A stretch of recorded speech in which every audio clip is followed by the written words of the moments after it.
Don't forget to like and subscribe, and share your opinion down below. Am I the idiot for calling the police after my brother told me to go pick his son up from the supermarket parking lot? My M33 brother, M37, has a 12-year-old son. My nephew. Ever since my brother started dating again, he's been dropping my nephew off at my place to stay for days. I didn't have a problem with that, but I had work and my living situation didn't allow me to watch kids.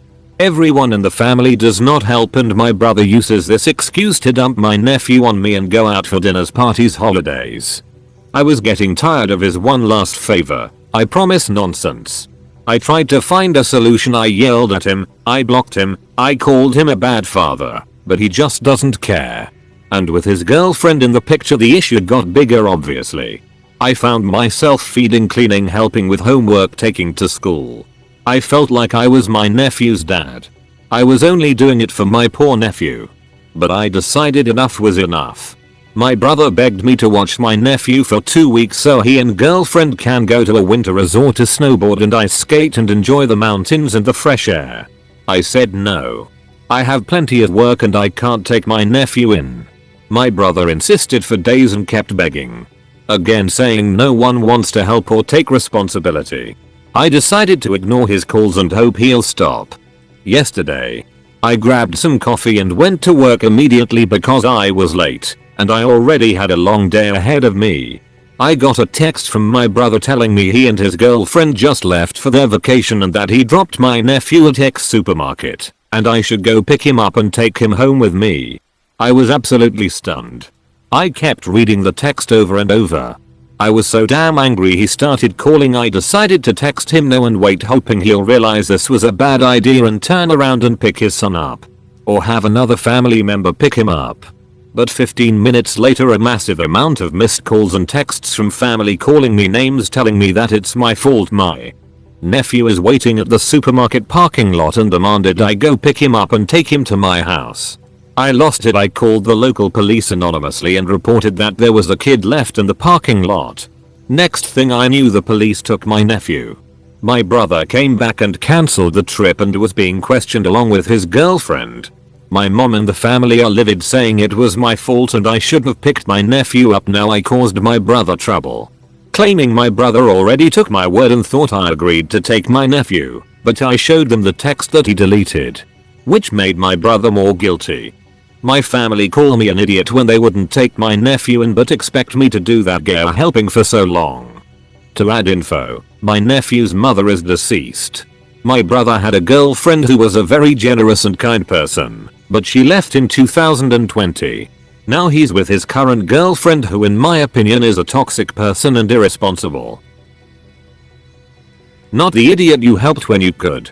You couldn't. Your brother decided to call you bluff and abandon his child because he just had to take a 2-week holiday with his new girlfriend, who is also a massive idiot for letting this happen. Just because your brother doesn't want to be a dad doesn't mean you have to step up for him time and again. You did the right thing. That kid needs a solid home life. Block all family members blaming you.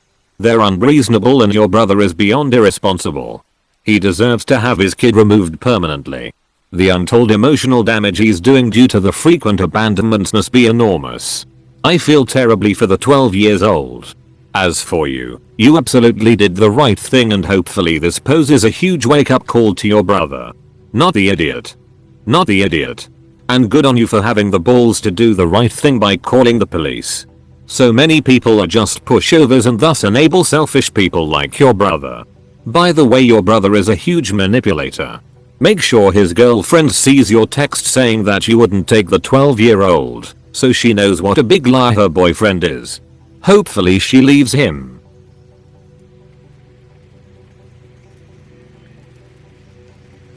Am I the idiot for forcing an employee to take a medical leave against her will? I am a branch manager at a regional business in the Midwestern US. The office I run has about a dozen employees, most of which are working from home as much as possible these days. One of these employees, Lucy, has been with the company for about 5 years. Just over a year ago, Lucy was diagnosed with a medical condition. She informed the company right away and we tried to make as many accommodations as we could for her. These included but were not limited to allowing for more flexible hours and extra paid time off. One of the symptoms of Lucy's condition is that she frequently gets very tired at random times during the day. This issue is exacerbated by some of the medication she takes to treat her condition. There were a handful of times pre-COVID when she fell asleep at her desk and we sent her home to rest. After one of these instances, she came to us with some information from her doctor outlining her condition in regard to Lucy falling under the ADA. We reviewed this information with HR and our legal department and came to the conclusion that Lucy is a valuable asset to our company and we are going to give her every opportunity to prove to us that she can continue her quality of work. Then, COVID hit and pretty much everyone on our staff started working primarily from home. During this time, Lucy missed several Zoom meetings and conference calls, and when she was present, it was clear that her level of work was not up to her usual standards. I had a talk with her about it and I was very clear that I was in no way admonishing her, but I just wanted to make sure that if there was anything she needed from us as a company to help her get back to the same quality of work both her and the company expects of her. More recently, Lucy has continued to miss meetings and calls, and her quality of work has continued to diminish. I had a talk with my bosses about it and we came to the conclusion that we were going to ask Lucy to take a medical leave so that she could focus on herself without worrying about work. I say ask, but there was no asking about it. This was going to be a forced leave. When I told Lucy about it, she was very upset with me. She claimed she was being discriminated against because of her condition. I can't take any claims of discrimination lightly, so I had to involve HR and legal again and the whole situation got more complicated. Lucy is pissed at me and has sent me some very strongly worded, if not borderline unprofessional, emails about forcing her to take a leave. Some of our other employees have taken her side and think we should be more understanding because everyone is struggling right now and Lucy more than any of us. I understand why Lucy is upset about the situation, but myself and my bosses need to do what we think best for the company. We have also been very understanding with Lucy up to this point and it's not like we are firing her. I know Lucy thinks I'm an idiot, but really I'm just doing my job. Not the idiot. The thing about having a job is that you have to actually do it. It sounds like you've gone above and beyond to try and connect Lucy with the resources she needs to perform. But at the end of the day, if she's not performing, she's not performing. I don't understand why she's making a big stink about it when she's getting paid. If you aren't forcing her to use paid time off, why would she be upset about that? She's getting paid to recover. Not the idiot. However, any further communication should come from HR. I would forward all the not so nice emails and ask them to take over communication from here. Info: is this paid or unpaid leave? Paid. We are strictly adhering to the ADA guidelines. Lucy will be paid during this time and her job will be waiting for her at the end of her leave.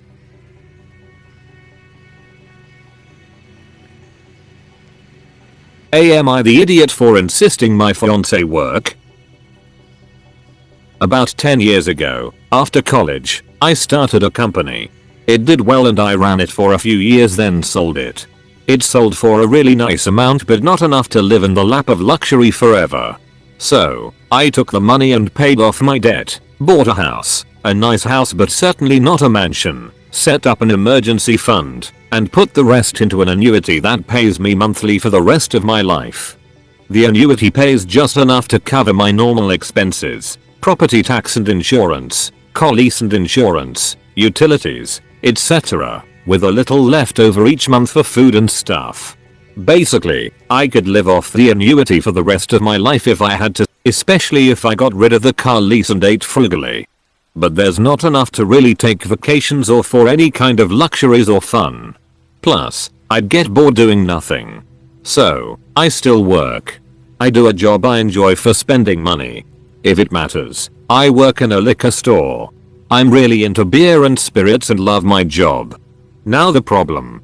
I have a fiance, together for 3 years. She's known about my financial situation from the beginning. She works a regular office 9-5 job. We were talking about long-term plans and she wants to move in with me, pay off her student loans, and then quit working and be a housewife. We do not want kids. Thus rubs me the wrong way. I don't know why. She says that she shouldn't have to work since my annuity covers my expenses and she won't really add to them. She's not wrong about that.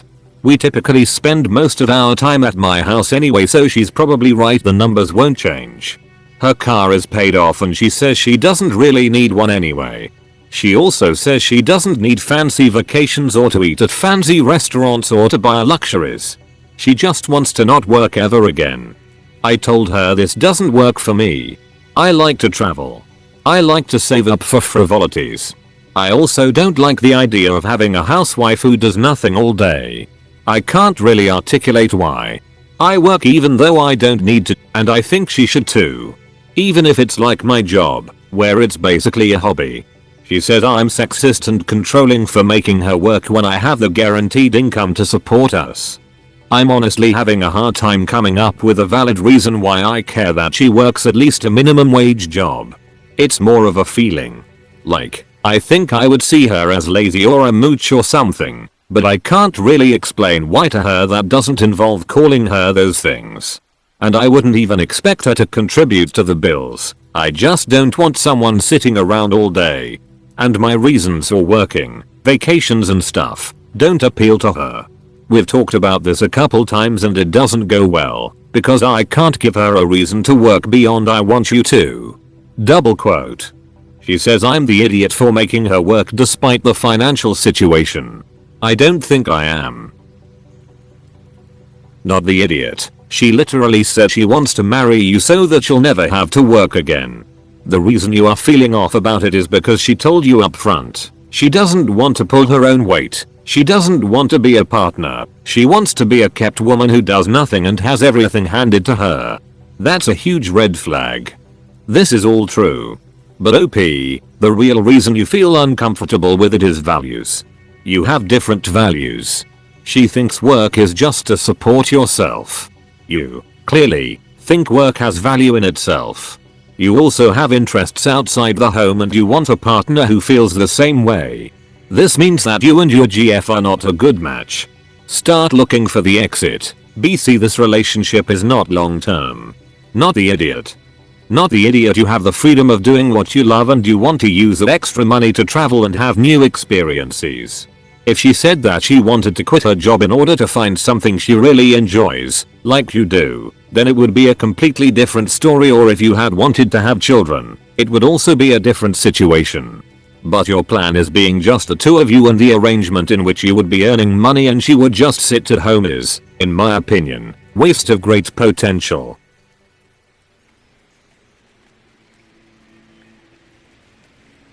Am I the idiot for leaving my wife outside without keys while I played World of Warcraft? Okay, I realize the title sounds awful, but I think context is super important here. I play World of Warcraft Classic. In this game, you get a group of 40 people together to kill bosses in a joint effort, and when the bosses die, they drop items that your characters can use. It's called raiding. Each boss can only be killed once a week, so once a week my guild and I get together to raid. An aspect of World of Warcraft Classic is something called world buffs. These are stat increases you can get for your character in order to make them do more damage, have more health, regenerate more mana, etc. And they are a real bitch to get. They occur all over the very large game world, on set schedules, and at very specific times. For example, one of the buffs is on a 7-hour cooldown and can only be given when one person turns in the head of a slain dragon, and this can only be done once per character. Coordinating world buffs is so intense and ridiculous there are entire Discord servers that exist simply to let people know when they are going to happen. What this means is that in order to prepare for a raid, I have to spend a significant amount of time collecting these buffs for my character, and our raid leader, the guy in charge, requires them in order to get an invitation to the raid. Oh, and if you die, that's it, you lose them. Onto what happened. My wife and I live in a major city and had ordered food delivery. Our building is small, only one other unit, and it has a vestibule of the kind where if a door closes behind you, it locks. Typically, when we order delivery and the doorbell rings, I go downstairs to collect the food. But, on the night in question we were preparing for a particularly difficult boss encounter. They last 5-7 minutes. If you don't do the mechanics properly, you will die and lose your buffs, and potentially cause all 39 other players to die, too. So, right as we start the encounter, the doorbell rings and she goes downstairs to get the food. As she was leaving, I told her to not forget her keys, but she did. So, after collecting the food she was stuck in the vestibule with no way back into the apartment. Here's where I might be the asshole. This happens occasionally, hence why I told her to not forget her keys. When it does, my wife rings the doorbell in order to let me know she's stuck. On this occasion when the doorbell rang, I ignored it until the boss encounter was over, perhaps 5 minutes or so. She was really upset and told me I was a huge asshole and that I was choosing video games over her, but she also knows that there is a huge time investment leading up to that 5-minute encounter.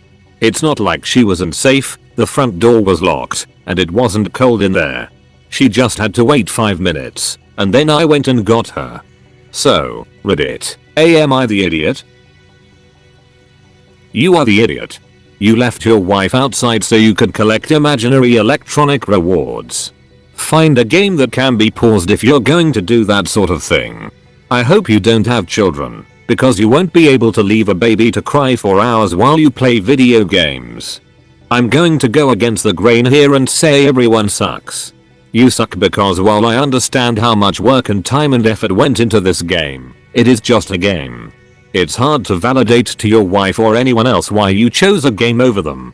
It doesn't project good priorities and can certainly breed some discontent.